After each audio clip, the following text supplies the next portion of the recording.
I've decided to expose the dirtiest Democrat in the DC swamp. And some of you here may already know him as Congressman Tom O'Halloran, representing Maricopa County and District 1. What's publicly known about Tom O'Hooligan shows that he is not fit to represent the people of Arizona.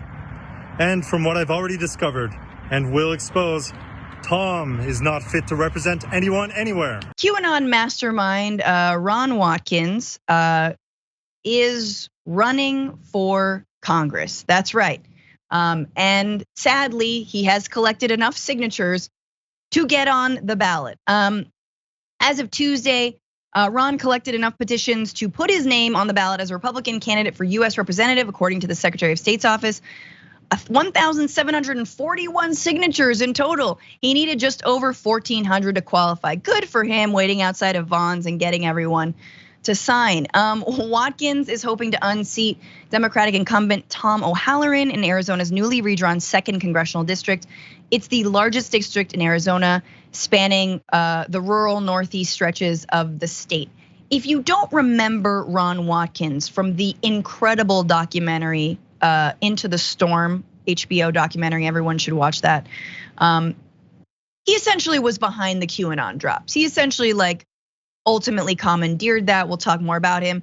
But he really does have incredible camera presence. So here he is in his campaign announcement video. Take a look. After attending a recent sermon by Pastor Jeff Durbin of Apologia Church, I've come to realize that following God's word is not always the easiest route. But if we don't follow our beliefs and the founding principles of our nation, it will crumble. This must stop now.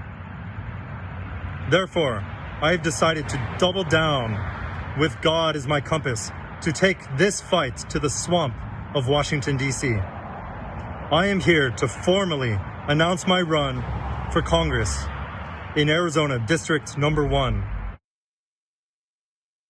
The lights behind me are falling. I'm sorry, but this is actually way more entertaining than watching Ron Watkins try and give some sort of rallying speech. The electricity and the lights in your home are reacting in real time. They also don't like Watkins, and so they're literally dying. They're literally coming off the walls. That's how crazy they are. This must end now. I mean, he really has the politicians. I mean, it's convincing, right, David? I mean, You've reported on politicians. Does he got what it takes? I mean, he certainly has, I guess, the energy and enthusiasm. I hate to body shame, but that hair of his and that sort of mustache that goes with it, I think most political consultants would say, dude, you got to fix the hair, you got to get rid of the mustache. That's where you got to start. The all black shirt isn't really working for you. Be a little bit more credible in your presentation. Lift the camera, have the camera sort of landscape or horizontal instead of vertical. There's all sorts of little things he could do to be a little more effective communicator. That's where I would start with him. As far as his message, Francesca, I try to look at these things on the positive.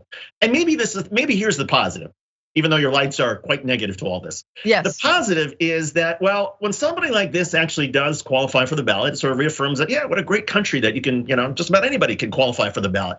And then if they lose, if the voters reject them, it's a repudiation of what they stand for. And so this is a great opportunity for the citizens of Arizona to say, okay, we respect the fact that anybody can qualify for the ballot, but now we're gonna send you back. Now we're not gonna accept your point of view. And that would be a great thing for the citizens of Arizona. And then you've got the Lauren Boeberts and Marjorie Taylor Greens, and you realize it could easily go the other way.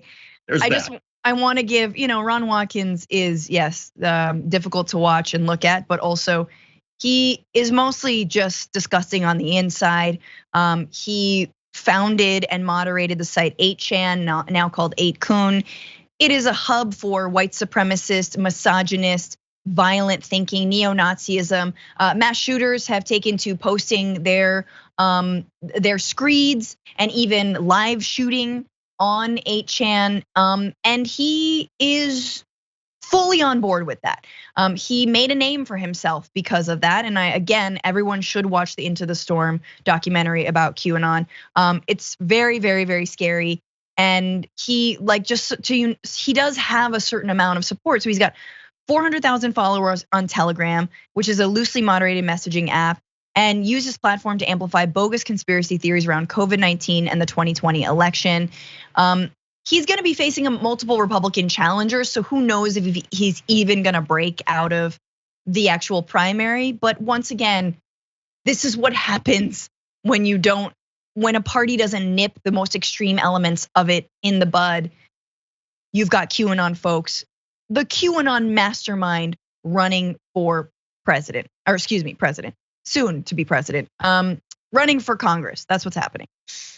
Anywho, let's switch gears. One point I add to that, Francesca, and I think you're right on, is there's, I think there was once a time in both political parties where there was certain, particularly even the Republican Party, there was a certain amount of shame. That the Republican Party would be quick to say, you know what, we don't want this person in our party because this person is so crazy or so absurd or so ridiculous. That has disappeared, and now there is no shame. So people who are literally crazy, who are literally white supremacists, who are literally believe in all kinds of nonsense, the Republican Party just tolerates them, and maybe enough Republicans will vote against him, so okay, he'll be rejected. But at a certain point, you would like to think that leaders of a major political party in the United States would say, you know what? To hell with it. We don't want people this nuts. We don't want people this racist in our party. Go find your own party if that's what you want to do, but you're not going to be welcome in the Republican Party. And I can't wait for the day, I hope it comes back, when some Republicans stand up and say the Republican Party is better than this.